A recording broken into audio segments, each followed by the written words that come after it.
பாவம் எல்லாம் பரிதி முன் பனியை போல நன்னிய நின்முன் இங்கே நசித்திடல் வேண்டும் அன்னாய். நவயுக கவிஞன் பாரதிக்கு முதல் வழக்கு.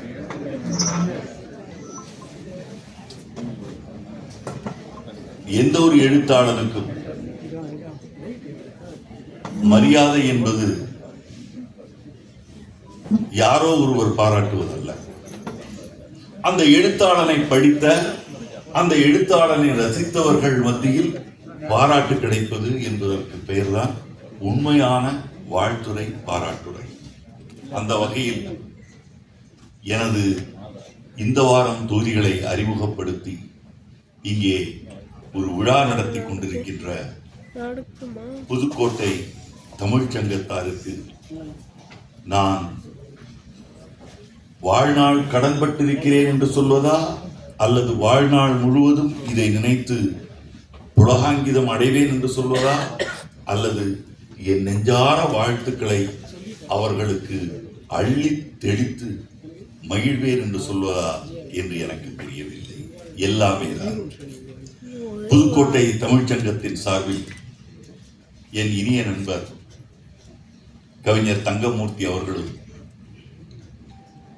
அவருடன் இணைந்து தமிழ்ச்சங்கத்தின் துணைத் தலைவர் முருகபாரதி அவர்களும், பொருளாளர் கருப்பையா அவர்களும், தமிழ்ச்சங்கத்தின் செயலர் மகாசுந்தர் அவர்களும், துணை செயலர் பீர்மூத் அவர்களும், விழா குழுவினரும் இங்கே இப்படி ஒரு மிக பிரம்மாண்டமாக ஒரு நிகழ்வை நடத்தி இருக்கிறார்கள் என்பது நினைத்து கூட பார்க்க முடியாத அற்புதமாக இருக்கிறது. லட்சக்கணக்கில் கூடுகிறார்கள், ஆயிரக்கணக்கில் கூடுகிறார்கள் என்றெல்லாம் சொல்வார்கள். இங்கே கூடியிருக்கின்ற ஒவ்வொருவரும் ஒவ்வொரு லட்சத்திற்கு ஈடு என்று சொன்னால் இந்த கூட்டம் எத்தனை பிரம்மாண்டமாக இருக்கிறது.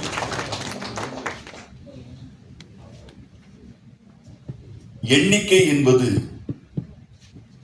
எண்ணத்தை சார்ந்து பெரிதும் சிறிதுமாக மாறும். வலிமையான எண்ணம் உள்ளவர்கள் 10 பேர் இருந்தால் அது 10 கோடி பேர் இருந்ததற்கு சமம். அதே நேரத்தில் எண்ணத்தால் சிறியவர்கள் கோடி பேர் இருந்தாலும் அது 10 பேர் இருந்ததற்கு சமம். ஆகவே அப்படி ஒரு மிகப்பெரிய வாழ்த்துறையை, பாராட்டுரையை, அறிமுக உரையை புதுக்கோட்டை இங்கே நிகழ்த்தி கொண்டிருக்கிறது. அது மட்டுமல்ல, இந்த நிகழ்ச்சிக்கு தலைமை தாங்கி இருப்பது யார், இதை நூலை வெளியிட்டிருப்பது யார், நூலை பெறுபவர் யார் என்பதையெல்லாம் பார்க்கும் போதும், வாழ்த்துரை வழங்குவதற்கு வந்திருப்பவர்கள் யார் என்பதை எண்ணி பார்க்கும் போது, இது சாதாரணமான விழா அல்ல. இந்த விழா கலாரசிகன் என்கின்ற புனைப்பெயருக்கு, இந்த வாரம் என்கின்ற இந்த பத்திக்கும் தரப்பட்டிருக்கின்ற மகா அங்கீகாரம் என்றுதான் நான்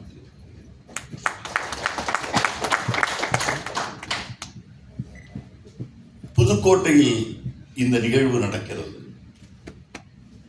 ஏற்கனவே நீதியரசர் மகாதேவன் அவர்கள், உச்ச நீதிமன்ற நீதியரசர் மகாதேவன் அவர்கள் என்னிடம் ஒரு வேண்டுகோள் வைத்திருக்கிறார். இந்த நிகழ்ச்சியை சென்னையில் நடத்த வேண்டும், வெளியீட்டு விழாவை.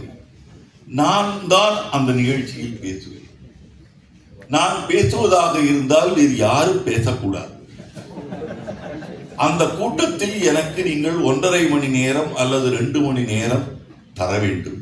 இந்த 6 தொகுதிகளை பற்றியும் நான் பேசுவதாக இருந்தால் எனக்கு ஒரு 2 மணி நேரமாவது தேவை. அந்த நிகழ்ச்சியை எப்போது நீங்கள் நடத்தினாலும் சரி, ஆனால் அந்த நிகழ்ச்சியில் நான் தான் பேசுவேன் என்கின்ற உத்தரவாதத்தை என்னிடம் எப்போதும் பெற்றுக் கொண்டிருக்கிறார். ஆனால்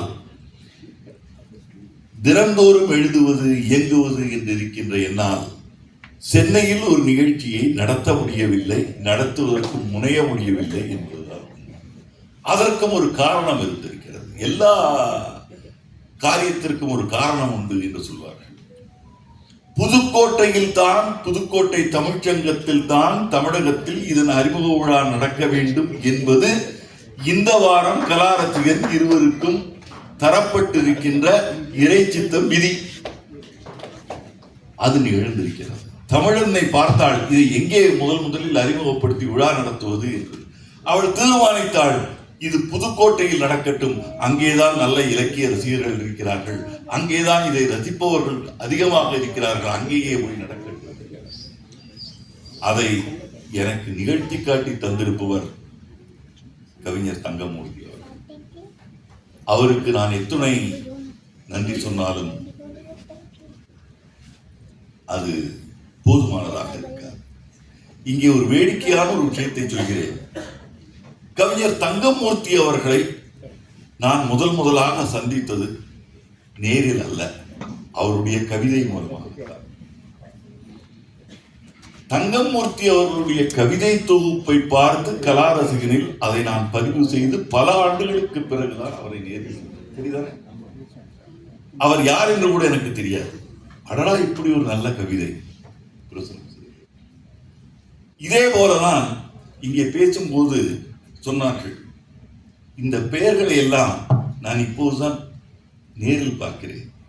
அண்டனூர் சுரா, ஜீவி, நமது அறந்தாங்கி வெங்கடேசன், இவர்களை எல்லாம் அவர்களுடைய கவிதைகளால் தான் எனக்கு அறிமுகமே தவிர அவர்களை நேரில் எனக்கு அறிமுகம் கிடையாது. இதில் இந்த வாரத்தில் நான் பதிவு செய்திருக்கின்ற பெரும்பாலான கவிஞர்கள் நான் சந்தித்திராதவர்கள், அவர்கள் யார் என்று எனக்கு தெரியாதவர்கள். அவர்களுடைய கவிதையை தான் நான் ரசிக்கிறேன், அதை எழுதுகிறேன், பதிவு செய்திருக்கிறேன். அதுதான் ஒருவேளை இந்த வாரம் என்கின்ற இந்த பத்தியுடைய சிறப்பாக கூட இருக்கும் என்று நினைக்கிறேன். என்னிடம் யாராவது ஒரு புத்தகத்தை தந்து, ஐயா இந்த புத்தகத்தை பற்றி நீங்கள் எழுதுங்கள் என்று சொன்னால், நான் அந்த புத்தகத்தை புத்தக விமர்சன பகுதிக்கு கொடுத்து இதற்கு ஒரு விமர்சனம் எழுதுங்கள் என்று கொடுத்து விடுவேன். விமர்சனத்திற்கு வந்திருக்கின்ற புத்தகங்களில் ஏதாவது ஒரு புத்தகம் என்னை பார், என்னை படி என்று என்னை ஈர்க்கும். ஒருவேளை அந்த புத்தகம் நான் 3 மாதம் முன்பு படித்த புத்தகமாக கூட இருக்கும். அந்த புத்தகத்தை எடுத்து திடீரென்று எனக்கு தோன்றும் இதை குறித்து எழுத வேண்டும் என்று அப்படித்தான் எழுதியிருக்கிறேனே தவிர திட்டமிடலுடன் செய்யப்பட்ட ஒரு பதிவு அல்ல. இந்த எனக்கு பிடித்தது என்று தோன்றும், இது உணர்வுகளால் உணர்ச்சியால் வெளிவந்த பதிவு. எனக்கு இதை பதிவு செய்ய வேண்டும் என்று தோன்றினால் நான் பதிவு செய்து விடுகிறேன். 2 நாட்களுக்கு முன்பு ஒரு புத்தக விமர்சனத்திற்காக சில புத்தகங்கள் வந்திருந்தன. அதிலிருந்து ஒரு புத்தகத்தை எடுத்து பிரித்துக் கொண்டிருந்தேன், ஒரு கவிதை தொகுப்பு.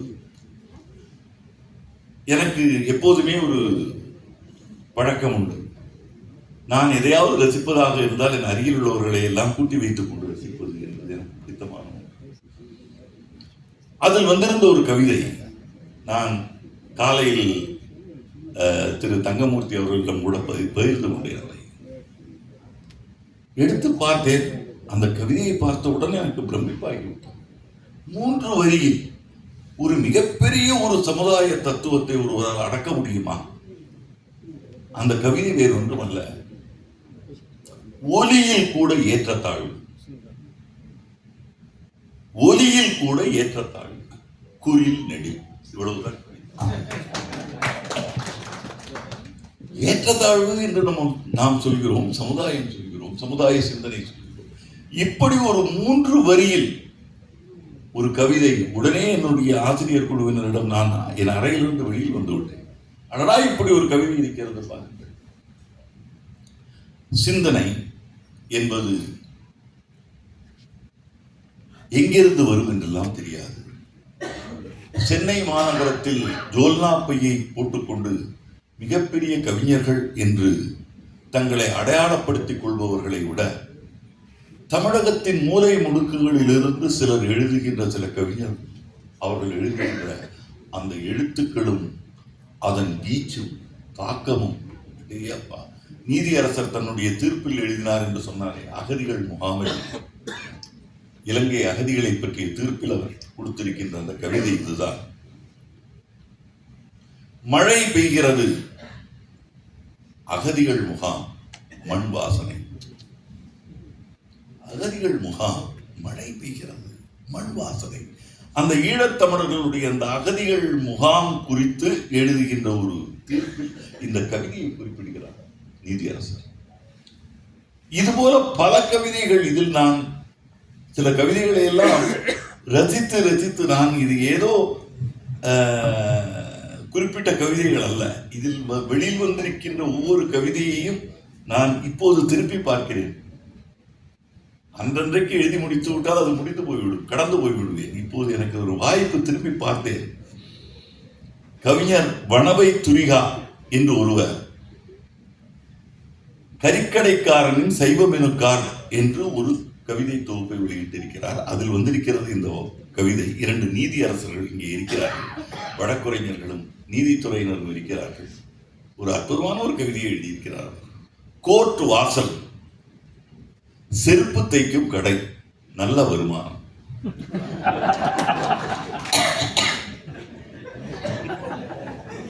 யோசித்து பார்க்கிறேன் எப்படிப்பட்ட கவிதை எல்லாம். இன்னொரு கவிதை, எச்சமிட்டு விட்டு பறக்கும் பறவைகளை சபிக்காதீர்கள், எச்சமிட்டு விட்டு பறக்கும் பறவைகளை சபிக்காதீர்கள், அது ஒரு மரம் நடும் முயற்சியாக இருக்கிறது.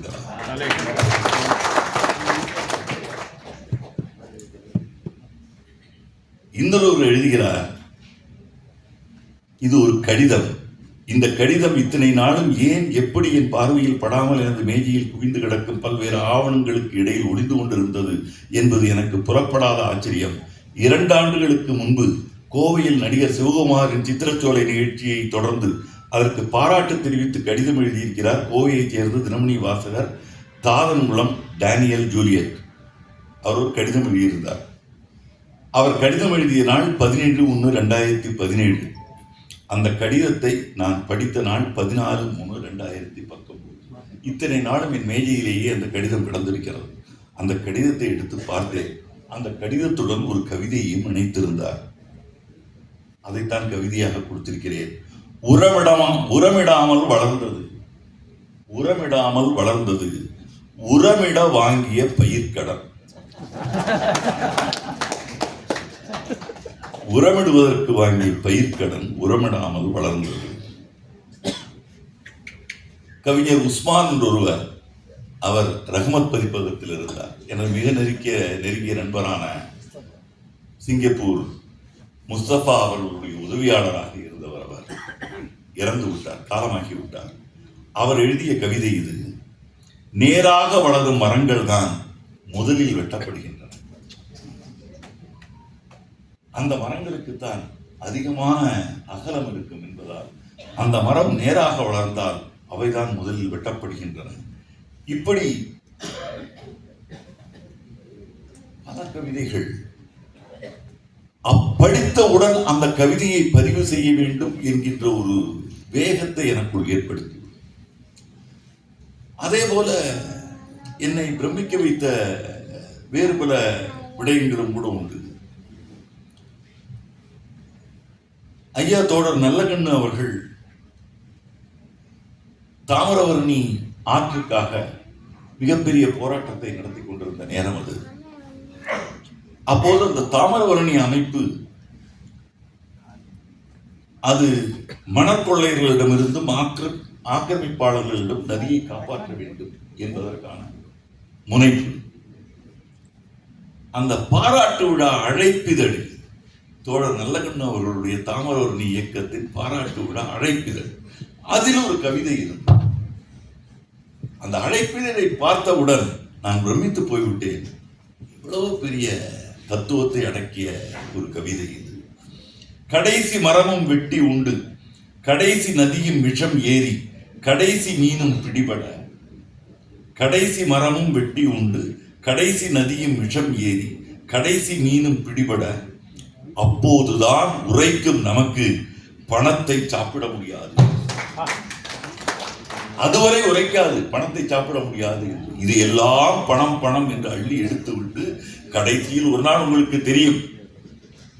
இப்படி ஒரு கவிதை நமது கண்ணில் பட்ட பிறகு அதை பதிவு செய்யாமல் விட்டுவிட்டால் அது எவ்வளவு பெரிய தமிழின துரோகம் என்று நீங்கள் யோசித்து பாருங்கள். ஒரு பத்திரிகையை என் கையில் தந்து அதற்கு ஆசிரியராகவும் இருந்து நீங்கள் அதை நல்ல வண்ணம் நடத்த வேண்டும் என்று சொன்ன பிறகு இதையெல்லாம் நான் பதிவு செய்யாமல் போனால் நான் துரோகம் செய்தவனாக. கடந்த 17 ஆண்டுகளில் எத்தனையோ நிகழ்வுகள். இறைவன் எனக்கு சில வரம் தந்திருக்கிறான். நான் பிறக்கும் போதே என்னுடன் பிறந்த வரங்கள்.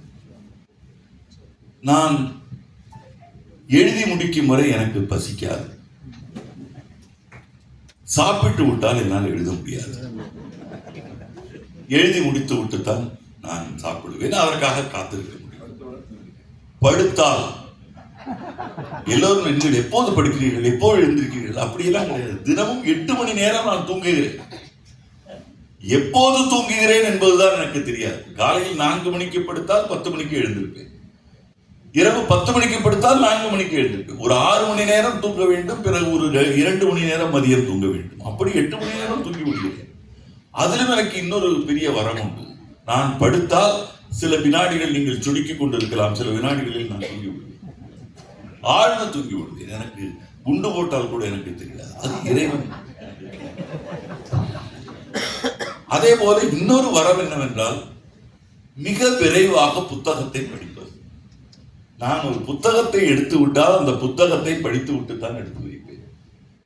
அதில் பாதியாக எனக்கு தூங்க வேண்டும், சாப்பிட வேண்டும், யாராவது கூப்பிட வேண்டும். நான் என்னுடைய செல்லிட பேசி ஆனாலும் சரி, எதாக இருந்தாலும் அதை எப்போதுமே அணைத்து தான் வைத்திருப்பேன். ஒரு அவ்வப்போது எடுத்து பார்ப்பேன். யாராவது முக்கியமான ஆள் இவருடைய தொலைபேசி வந்திருக்கிறது என்றால் நான் திரும்ப கூப்பிடுவேனே தவிர அவர்கள் யாரும் நீங்கள் நினைக்கின்ற நேரத்தில் என்னை பிடிக்க முடியுமா என்றால் நிச்சயமா முடியாது. ஏனென்றால் நான் படிப்பதற்கு நடுவிலும் எழுதுவதற்கு நடுவிலும் இது மிகப்பெரிய தொந்தரவாக இருக்கும். என்னுடைய சிந்தனையை கலைத்து விடும் என்பதற்காக. ஆகவே வாரம் நான் படிக்கின்ற புத்தகங்கள். அதற்கெல்லாம் மேலாக இன்னொன்றும் உண்டு. சில பழைய புத்தகங்கள் தினமணி ஆசிரியராக இருப்பதால் எனக்கு கிடைக்கிறது. ஐயா ஞானாலயா கிருஷ்ணமூர்த்தி ஐயா அவர்கள், அவர் எனக்கு பல புத்தகங்களை எனக்கு அடையாளம் காட்டி தந்திருக்கிறார். இது போல எனக்கு பழைய புத்தகங்கள். சமீபத்தில் ஒரு 2 மாதங்களுக்கு முன்னால் புதுவை திருக்குறள் மன்றத்திற்காக ஒரு நிகழ்ச்சியில் கலந்து கொள்ள நானும் டாக்டர் சுதா சேஷன் அம்மையாருமாக சென்றோம். அப்போது அவர் கையில் ஒரு புத்தகம் இருந்தது, திருக்குறள் பதிப்பு. எடுத்து பார்த்தால் 1931 பதிப்பு. அருணாச்சல முதலியார், அண்ணாமலை முதலியார் ஒருவர் எழுதியிருந்தது. மிக அற்புதமான ஒரு பழைய பதிப்பு. அந்த பதிப்பில் அவர் கொடுத்திருக்கின்ற விஷயங்கள் ஆங்கில மொழிபெயர்ப்புடன் அந்த பதிப்பை வெளியிட்டிருக்கிறார் 1931. அதற்கு மறுபதிப்பையும் அவர் 1942 வெளியிட்டிருக்கிறார். இப்படி 2 பதிப்புகள். இது போன்ற புத்தகங்கள் ஒன்று இருந்தது என்பது அநேகமாக இந்த வாரத்தில் பதிவு செய்யாமல் போயிருந்தால் சுதாசேஷியின் கையிலிருந்தும் அந்த புத்தகம் ஒரு காலத்துக்கு பிறகு ஏதாவது பழைய புத்தகத்திற்கு போயோ அல்லது கரையாகத்தோ அது காணாமல் போய்விடும். ஆனால் இப்படி ஒரு புத்தகம் இருந்தது என்பதற்கான ஒரு பதிவாக, ஒரு ஆவணப்பதிவாக இந்த வாரம் நான் அறியாமலேயே மாறியிருக்கிறேன். அதைத்தான் என்னிடம் ஒருவர் உணர்த்தினார். உணர்த்தியவர் வேறு யாரும் அல்ல, மறைந்த ஔவை அவர்கள் தான். அவர் உடல்நலக் குறைவாக இருக்கும்போது அவரை சந்திக்க சென்றிருந்தேன். அப்போது என்னிடம் சொன்னார், வைத்தியநாதன், உங்களுக்கு அவர் இதாகவே சொல்லுவார், உங்களுக்கு நீங்கள் என்ன செய்து கொண்டிருக்கிறீர்கள் என்பது உங்களுக்கு தெரியாது. 21ஆம் நூற்றாண்டின் முதல் 1/4 நூற்றாண்டு இலக்கிய வரலாறை நீங்கள் படைத்துக் கொண்டிருக்கிறீர்கள்.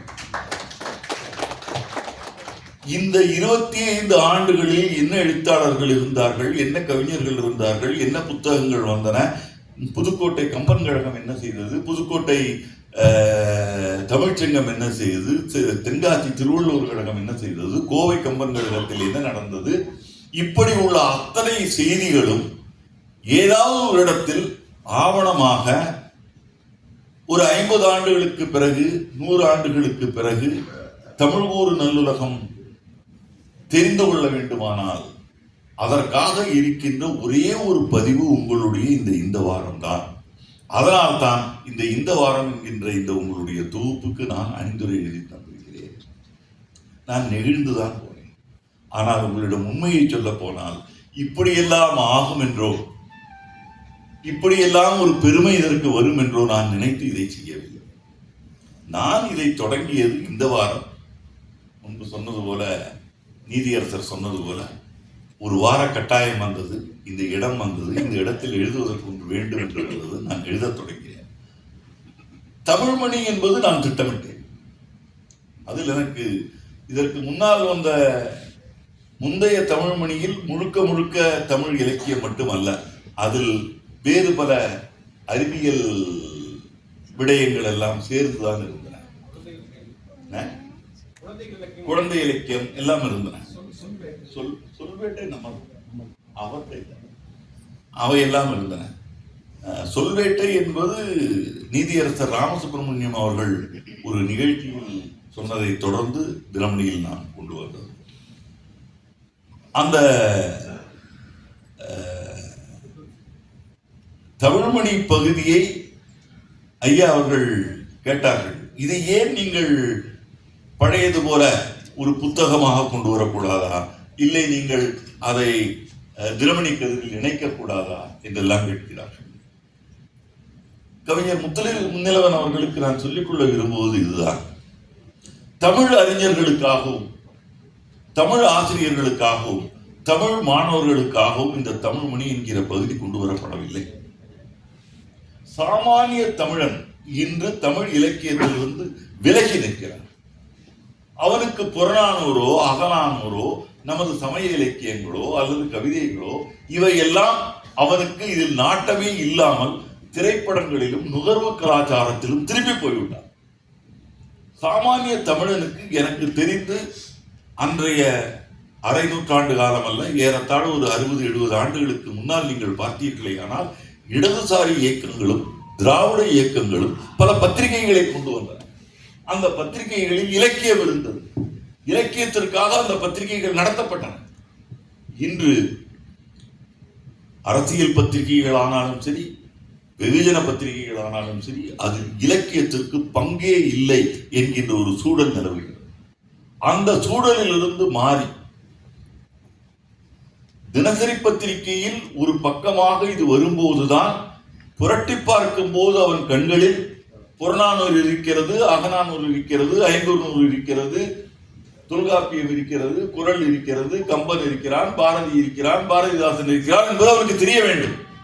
அதை அவன் படிக்கிறானோ படிக்கவில்லையோ, இதெல்லாம் எங்களுக்கு இருக்கின்ற சொத்து என்று அவனுக்கு தெரிய வேண்டும். அதை தெரிவிப்பதற்காகத்தான் இதன் நோக்கம் அதுதான். அந்த நோக்கத்தை ஓரளவுக்கு கடந்த 15 ஆண்டுகளாக தினமணி நிறைவேற்றி இருக்கிறது என்பது எனக்கு மெத்த மகிழ்ச்சி. எனக்கு மிகப்பெரிய ஆச்சரியம் என்னவென்றால், இந்த தமிழ்மணி பகுதியை சாமானியர்கள் மட்டுமல்ல, பல தலைவர்கள் தொடர்ந்து படிக்கிறார்கள் என்பது எனக்கு மிகப்பெரிய வியப்பு. அதில் இன்னும் சொல்ல போனால், இன்று முன்னணி தலைவர்களாக இருக்கின்ற பலர், அமைச்சர்களாக இருக்கின்ற துரைமுருகன் அவர்கள், தங்கம் தென்னரசு அவர்கள் போன்ற பலர் இதன் தொடர்ந்த வாசகர்களாக இருக்கிறார்கள். இதை பற்றி கேள்விப்படுகிறார்கள். ஒரு நாள் நான் இந்த வாரத்தில் பதிவு செய்திருந்தேன் ஒரு புத்தகம் குறித்து. எனக்கு நான் எதிர்பாராத விதமாக என் தொலைபேசியில் ஒரு அழைப்பு வந்திருந்தது. பிறகுதான் நான் பார்த்தேன். பார்த்து புதிய எண்ணாக இருந்தது. அழைத்து பார்த்தால் நிதித்துறை செயலர் உதயச்சந்திரன், நீங்கள் இந்த புத்தகம் எழுதியிருக்கீங்களே, எனக்கு அந்த புத்தகம் என்று கூப்பிட்டு, அது எங்கு கிடைக்கும்? நான் உடனே அவர் சொல்லி இந்த புத்தகத்தை கொண்டு போய் கொடுங்க என்று கொடுக்க சொன்னேன். அதே போல இதில் பதிவு செய்திருக்கிறேன். ஒரு நாள் இது ஆச்சரியமாக இருந்தது எனக்கு. இதற்கு முன்னால் பேசிய யார் பேசினார்கள்? கவிஞர் கவிதை பித்தன் அவர்கள் தான் கலைஞரை குறித்து சொன்னார். இப்படி அவர் என்னை அழைத்து கேட்டார், யார் எழுதியது என்று கேட்டார். எனக்கும் அப்படி ஒரு அனுபவம் உண்டு. அந்த அனுபவம் என்னவென்றால், நான் தினமணியில் இந்த வாரத்தில் நான் குறிப்பிட்டிருந்தேன், ஒரு கவிஞர் குறித்து ஒரு புத்தகம் குறித்து நான் குறிப்பிட்டிருந்தேன்.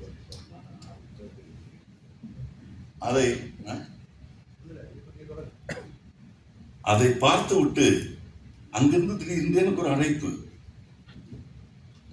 என்னவென்றால், அவருடைய உதவியாளர் கேட்கிறார், ரஜா எழுதியிருந்த, ரஜா என்பவர் மொழிபெயர்த்திருந்த ஒரு புத்தகம் குறித்து நான் எழுதியிருக்கிறேன். அந்த புத்தகம் எனக்கு வேண்டும், எங்கு கிடைக்கும், அதை நீங்கள் ஆசிரியரிடம் கேட்டு வாங்கி தாருங்கள் என்று எனக்கு அதை நான் பதிவு செய்திருக்கிறேன். திங்கட்கிழமை காலையில் ஒரு இன்ப அதிர்ச்சி. செல்பேசி ஒலித்தது. எதிர்முனையில் முதல்வர் அலுவலகத்திலிருந்து பேசுவதாக சொன்னபோது என்னை நானே கிள்ளிவிட்டுக் கொண்டேன். முதல்வர் அலுவலகத்திலிருந்து எனக்கு கைபேசி அழைப்பு வருவானேன். அழைத்தவர் தனது பெயர் பாலசுப்ரமணியன் என்றும் அவர் முதல்வரின் செயலர் என்றும் தெரிவித்தார். முந்தைய நாள் தமிழ்மணி பகுதியில் வந்த இந்த வாரம் எழுதியவர் நான் தான் என்பதை உறுதி செய்து கொண்ட பின் அவர் விடுத்த வேண்டுகோளை கேட்டு நான் அதிர்ந்தேன். கிரேக்க கவிஞர் டகீஸ் மென்ட்ரெக்கஸ் கவிதைகளை மொழிபெயர்த்து போட்டிருந்தீர்களே, அதை படித்த முதல்வர் அந்த மொழிபெயர்ப்பு புத்தகமாக வந்திருக்கிறதா என்று தெரிந்து கொள்ள விரும்புகிறார். அப்படி இல்லை என்றால் ஆங்கில மொழிபெயர்ப்பாவது கிடைக்குமா, அது எங்கே கிடைக்கும், இங்கே விவரத்தை தந்து உதவுமாறு கேட்க சொன்னார். இப்படி எனக்கு ஒரு அனுபவம். அதே போல எனக்கு பல தலைவர்கள், இல கணேசனிடமிருந்து அடிக்கடி எனக்கு ஒரு ஏதாவது இந்த வாரத்தில் எழுதியிருந்தால் அது குறித்து எனக்கு, நான் படிப்பதற்கு புத்தகம் இல்லாமல் நான் மணிப்பூரில் தவித்துக் கொண்டிருக்கிறேன். எனக்கு நீங்கள் இந்த வாரத்தில் நீங்கள் படித்து நல்ல புத்தகமாக இருந்தால் அந்த புத்தகத்தை எனக்கு அனுப்பி தருவீர்கள். இப்படி ஒரு வேண்டுகோள். எதற்காக சொல்கிறேன் என்றால், இதை பதிவு செய்ததன் மூலம் நான் எழுதியிருந்தது போல ஏதோ எனது, நான் பிறந்ததற்கும் தமிழன்னை என் கையில் எழுதுகோலை தந்ததற்கும் ஏதோ ஒரு பயன் இருந்திருக்கிறது என்பதை நான் இதன் மூலம் புரிந்து கொண்டிருக்கிறேன். அது சாதாரணமானதல்ல.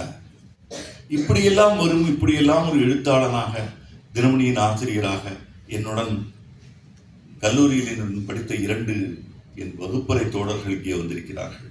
கடையத்திலிருந்து திரு சோமசுந்தரம் அவர்களும், விக்ரமசிங்கபுரத்திலிருந்து திரு மணி அவர்கள். இவர்கள் என்னுடன் கல்லூரி தோழர்கள், ஒன்றாக படித்தவர்கள். அப்போதெல்லாம் கூட இப்படியெல்லாம் ஒரு வாய்ப்பு எனக்கு கிடைக்கும் என்றெல்லாம் நான் யோசித்து பார்த்ததில்லை. அது கிடைத்திருக்கிறது. வாய்ப்பு கிடைப்பது என்பது எல்லோருக்கும் கிடைக்கும். ஆனால் அந்த வாய்ப்பை நாம் பயன்படுத்துகிறோமா இல்லையா என்பதில் தான் நமது வெற்றி தோல்வி அமைந்திருக்கிறது. எனக்கு கிடைத்த வாய்ப்பை முடிந்தவரை நான் பயன்படுத்திக் கொண்டிருக்கிறேன். அதைத்தான் நான் இதில் எழுதியிருக்கிறேன். என்னுடைய முன்னுரையிலேயே நான் எழுதியிருக்கிறேன். இதற்கெல்லாம் நான் தினந்தோறும் வணங்குவது எனக்கு தமிழ் கற்றுத்தந்த ஆசான். கொட்டாரம் திண்ணை பள்ளிக்கூடத்தில் எனக்கு ஆனா ஆவன் நான் கற்பித்த சாமி சார், விக்ரமசிங்கபுரம் பாவநாத்தமில் தொழிலாளர் நல உரிமை கழக ஆசிரியர்கள் உலகம்மா டீச்சர் தேவபோ சோமசுந்தரம், தலைமை ஆசிரியர்கள் வைத்தியநாதன், கோபாலன், மதுரை சேதுபதி உயர்நிலை பள்ளியில் எனக்கு தமிழார்வம் ஊட்டிய பரிதிமார் கலைஞரின் பெயர் தமிழ் பாரதி ஆர்வலருமான விஜி சீனிவாசன். அவரை பற்றி நிறையவே சொல்ல வேண்டும். ஐயா ஞானாலயா கிருஷ்ணமூர்த்தி அவர்கள் அவரை பற்றி சில குறிப்புகளை சொன்னார். மதுரை அமெரிக்கன் கல்லூரி தமிழ் பேராசிரியர்கள் வீபகா சுந்தரம், சார்மன் பாப்பையா, ஆழ்வார்குறிச்சி சி பரமஞானி கல்லூரி தமிழ் பேராசிரியர்கள் லட்சுமி நாராயணன் ஆழ்வான் என்று எனக்கு தமிழை ஊட்டி வளர்த்த ஆசிரியர் பெருந்தகையர் அனைவரையும் நான் இந்த வாரம் புத்தக வடிவம் பெறும் இந்த வேளையில் நினைவு கூறுகிறேன். நீங்கள் தந்த தமிழ்தான் என்னை எழுத வைக்கிறது, வாழ வைக்கிறது என்று நாளும் பொழுதும் பேனாவை திறக்கும் போதெல்லாம் அவர்களை நினைத்து வணங்குகிறேன். இது ஆத்மார்த்தமாக மனதில் இருந்து வரும் வார்த்தைகள். எழுத்து மட்டுமல்ல, இது உண்மையும் கூட. என் பத்திரிகையுலக ஆசிரியர் சாவியை நான் மறந்துவிட முடியுமா? ஆசிரியர் சாவியின் பாசறையில் பயின்றவன் என்பதுதான் எழுத்தாளனாக வலம் வர நான் பெற்றிருக்கும் மிகப்பெரிய தகுதி. அவர் இருந்திருந்தால் முதல் பிரதியை அவரை தான் பெற்றுக்கொள்ள சொல்லியிருக்கேன். அடுத்தாற் போல இன்னொன்றையும் நான் சொல்ல வேண்டும். தி நியூ இந்தியன் எக்ஸ்பிரஸ் குழுமத்தின் தலைவரும் மேலாண் இயக்குநருமான திரு மனோஜ்குமார் சந்தோலியா எனக்கு தந்திருக்கும் எழுத்து சுதந்திரமும் கருத்து சுதந்திரமும் என்மேல் வைத்திருக்கும் அதீத நம்பிக்கையும் தான் என்னால் இப்படி வெற்றிகரமாக இயங்க முடிகிறது. அண்ணாந்து பார்க்கும் உயரத்தில் என்னை ஏற்றி வைத்து அழகு பார்க்கும் எங்கள் தலைவர் திரு மனோஜ்குமார் சந்தோலியாவுக்கு பிறவிகள் பல எடுத்து நான் உடைத்தாலும் கைமாறு தீராது. இதுவும் ஆத்மார்த்தமாக சொல்லுகின்ற ஒரு வார்த்தை. வேறு எந்த பத்திரிகை ஆசிரியருக்கும் கிடைக்காத, தரப்படாத பல சுதந்திரங்கள் எனக்கு கிடைத்திருக்கிறது. இப்பொழுதும் நான் நினைத்து பார்க்கிறேன். 2007 நான் தினமணி ஆசிரியராக பதவியேற்ற ஒரு சில மாதங்களில் கோவை கம்பன் கழகத்திலிருந்து அழைப்பு வருகிறது அந்த விழா நிகழ்ச்சிக்காக. கோவை கம்பன் கழகத்தின் புரவலர்களாக இருப்பவர்கள் கோவை லட்சுமி மில்ஸ் நிறுவனம் தான். அப்போது அந்த கடிதத்தில் எழுதியிருக்கிறார்கள், நீங்கள் கம்பன் கழகத்தில் கலந்து கொள்ள வர வேண்டும், உங்களுக்கு எங்கே எந்த விடுதியில் அறை போட வேண்டும், உங்களது விமான பயணம் எப்படி. நான் எங்களுடைய மேலாண் இயக்குநரிடம் கொண்டு போய் காட்டுகிறேன். வந்திருக்கிறது, கோவைக்கு போக போகிறேன். பார்த்துட்டு அந்த கடிதத்தை போட்டார். No Vaidyanathan, this is not acceptable to me. நான் ஒரு முறை நீ போக வேண்டாம் என்று சொல்கிறாரா என்று நினைத்தேன். அப்போது அவர் சொன்னார், I can afford to bear the expenditures of my editor. என்னுடைய ஆசிரியருக்கான செலவை நானும் என் நிறுவனமும் ஏற்றுக்கொள்ள முடியும். நீ எந்த காரணத்துக்காகவும் எதற்காகவும் யாரிடமும் எதுவும் வாங்க தேவையில்லை. இதை இந்த நிர்வாகம் பார்த்து கொள்ளும். நீ அவர்களிடம் சொல்லிவிடு, எதுவும் நீ கேட்க வேண்டிய அவசியம் இல்லை. இப்படி எந்த நிர்வாகத்திலாவது ஏதாவது ஒரு ஆசிரியருக்கு யாராவது இதுபோல சொல்லி இருப்பார்கள் என்று எனக்கு தெரியாது. அப்படிப்பட்ட ஒரு அசாத்தியமான ஒரு நம்பிக்கை என் மீது அவர்கள் வைத்திருக்கின்ற பாத்திரம். அதுவும் கூட இந்த வாரம் மட்டுமல்ல, என்னுடைய ஒவ்வொரு எழுத்துக்கு பின்னாலும் எனக்கு கிடைத்திருக்கின்ற போடப்பட்டிருக்கின்ற உரம் என்பதை இங்கே நான் பதிவு செய்ய வேண்டும்.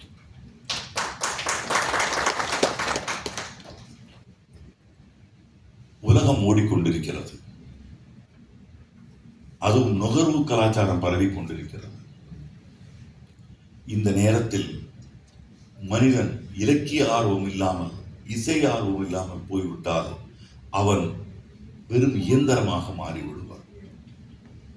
மனிதனை மனிதனாக வைத்திருப்பதற்கு இலக்கியம் வேண்டும், ஆன்மீகம் வேண்டும், இசை வேண்டும், கலை உணர்வு வேண்டும்.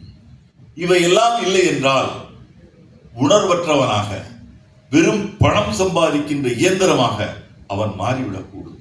அப்படி மாறும்போது அதனால் நாம் பலதை இழந்து விடுவோம், ரசனையை இழந்து விடுவோம், வாழ்க்கைக்கான அர்த்தங்களை இழந்து விடுவோம். அதையெல்லாம் இழக்காமல் இருக்க வேண்டுமானால் இலக்கியம் வாழ வேண்டும், கவிதைகள் வாழ வேண்டும், புத்தகங்கள் வாழ வேண்டும், எழுத்தாளர்கள் வாழ வேண்டும், கலைஞர்கள் வாழ வேண்டும்.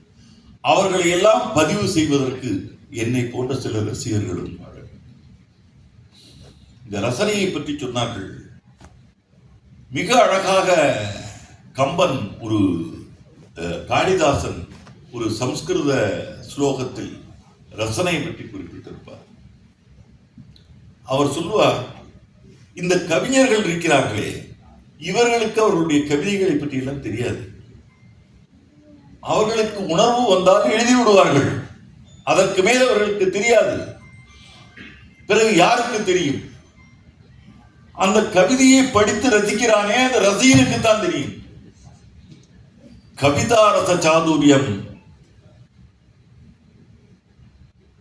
வியாகியாதா வேத்தி நா கவி. அந்த விமர்சகனுக்கு, வாசகனுக்கு கவிதையுடைய ரசசாதுரியம் என்று இருக்கிறதே, அது அதை படித்து ரசிப்பவருக்கு தான் தெரியும். கவிஞர் கவிதை பித்தன் அவர்களுடைய கவிதையையும் அவர் குரலில் கேட்டபோது நான் நெகிழ்ந்துதான். நான் அவரிடம் சொன்னேன், நீங்கள் கவிதை பித்தனாக இருக்கலாம், நான் கலாரசிகன் மட்டுமல்ல, கவிதை பித்தனின் ரசிகனும் கூட. அதை ரசிக்க தெரியாமல் போயிருந்தால், அந்த ரசனை கூட இல்லாமல் போயிருந்தால், நான் மனிதனாக இருப்பதற்கு அர்த்தம் இல்லாமல் போய்விடும். ஒரு எழுத்தாளனாக இருப்பதற்கு அர்த்தம் இல்லாமல் போய்விடும். அந்த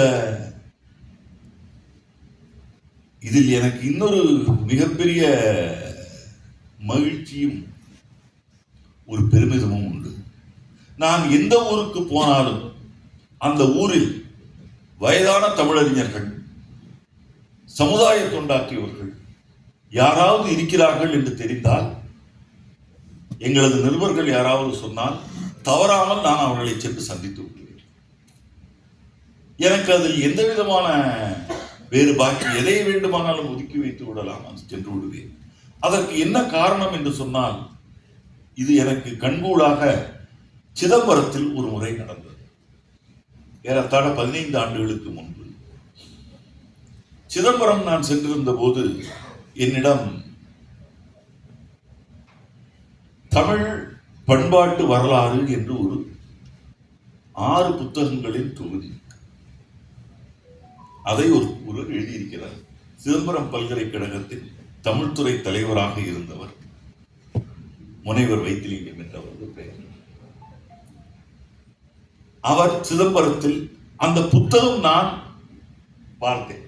பார்த்தபோது சிதம்பரத்துக்கு போன போது எங்களது நிருபர் சுந்தரராஜனிடம் கேட்டேன், இந்த சிதம்பரம் அண்ணாமலை பல்கலைக்கழகத்தில் இந்த புத்தகம் இருக்கிறதா? அண்ணாமலை பல்கலைக்கழக பதிப்பு, அந்த பதிப்பை தான் ஒரு நூலகத்தில் தான் பார்த்தேன். நான் பார்த்து நான் அந்த புத்தகத்தின் மீது எனக்கு அதில் இருந்த கருத்துக்கள் படித்து பார்த்து, இந்த புத்தகம் எனக்கு வேண்டும், இந்த தொகுப்பு எனக்கு வேண்டும். அப்போது அவர் சொன்னார், நூலகத்தில் இல்லை போல் இருக்கிறது, ஆனால் இதை எழுதிய பேராசிரியர் வைத்திலிங்கம் அவர்கள் இருக்கிறார், அவருக்கு வயதாகிவிட்டது, உடல்நலக் குறைவாக இருப்பதாக கேள்விப்படுகிறேன், சரி வாருங்கள் நாம் செல்வோம் அவரை பார்க்க. அவர் ஒரு ஓரத்தில் படுத்துக் கொண்டிருக்கிறார்.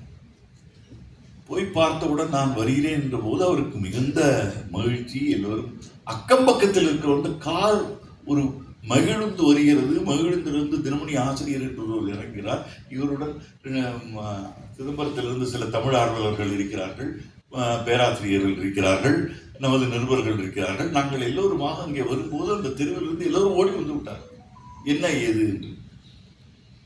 அவர் பணி ஓய்வு பெற்று பல ஆண்டுகள் ஆகிவிட்டன. ஒரு மிகப்பெரிய தமிழறிஞர் அவர் என்பதை அவரது குடும்பத்தினரோ அந்த தெருவில் இருப்பவர்களோ உணரவில்லை, அவர்களுக்கு தெரியாது. யாரோ ஒரு வயது கல்லூரியில் அண்ணாமலை பல்கலைக்கழகத்தில் வேலை பார்த்தாராம். அவரது 3வது தலைமுறை வந்து விட்டது. போய் அவரை சந்தித்து எல்லாம் பார்த்து விட்டு வந்த பிறகு அதற்கு பிறகு அவருக்கு அந்த இடத்தில் உள்ள மரியாதை மிக அதிகமாக கூடியிருக்கிறது. அப்போதுதான் அவர்கள் எல்லாம் உணர்கிறார்கள், ஓ, தினமணி ஆசிரியரே இங்கே வந்து பாராட்டும் அளவுக்கு இவர் பெரிய. ஏனென்றால் பேர குழந்தைகளுடைய மனைவிக்கெல்லாம் அவருடைய அருமை எப்படி தெரியும்? அதை பார்த்த பிறகுதான் எனக்கு தெரிந்தது. அவரை பற்றி நான் எழுதியிருந்தேன். எழுதியதற்கு பிறகு எனக்கு கவிஞர் சிற்பி எழுதுகிறார், எனக்கு ஆசிரியராக இருந்தவர். அமைச்சர் பொன்முடி அங்கிருந்து எங்கள் நிருபர் மூலம் சொல்லி விடுகிறார், அவர் எனது ஆசிரியரும் கூட.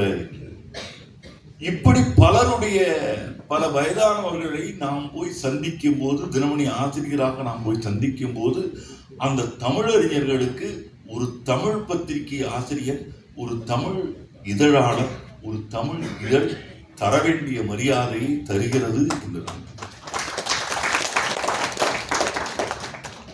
அதையெல்லாம் இந்த வாரத்தில் நான் பதிவு செய்யும் போது இப்படியும் இருந்திருக்கிறார்கள், இவர்கள் எல்லாம் இருந்தார்கள் என்று வருங்காலம் இந்த வாரம் தொகுப்பை பார்க்கும்போது தெரிந்து கொள்வதற்கு இது ஒரு வழிவகை செய்யும். இந்த மாதிரி தொகுப்புகளை ஞானாலயா போன்ற நிறுவனங்கள் தங்களுக்குள் வருங்காலத்துக்கு கடத்தி செல்லும் போது இது என்னுடைய பங்களிப்பும் அதே போல மிகப்பெரிய பங்களிப்பு ஞானாலயா போன்ற அமைப்புகளும் சேர்ந்து செய்வது நாங்கள் தமிழுக்கு செய்யும் தொண்டாக, கடமையாக, இது எங்களுக்கு கிடைத்திருக்கின்ற வாய்ப்பாக நினைத்துக் கொள்கிறோம். இந்த தொகுப்பை இப்படிப்பட்ட ஒரு ஆன்றோர் சபையில், இதை ரசிக்க தெரிந்தவர்கள் சபையில், மதிக்க தெரிந்தவர்கள் சபையில் நாம் அறிமுகப்படுத்துகிறோம் என்பது, அதை நான் மிக அதிகமாக மதிக்கின்ற எங்கள் என்று சொல்வதை விட நமது பெருமதிப்பிற்குரிய நீதியரசர்கள் சுரேஷ்குமார் அவர்களும் ஜி.ஆர். சுவாமிநாதன் அவர்களும் முன்னிலை வகிக்க,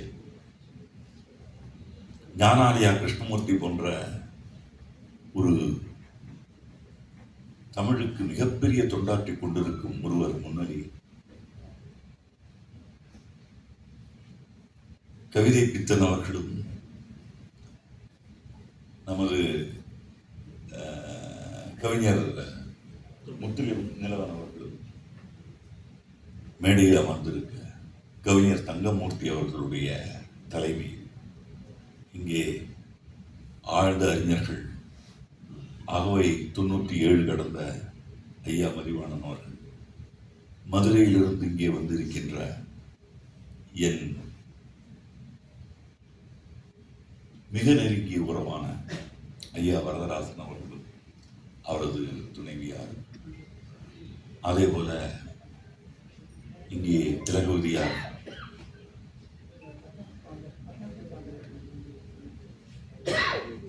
சுவாமிகள் அவர்களும், சந்திரசேகர சுவாமிகள் அவர்களும், இங்கே கூடியிருக்கின்ற ஒவ்வொருவர், நண்பர் சேதுபதி உட்பட இங்கே கூடியிருக்கின்ற ஒவ்வொருவர் உங்கள் முன்னிலையில் அரசப்படுகிறது, விவாதிக்கப்படுகிறது, பேசப்படுகிறது.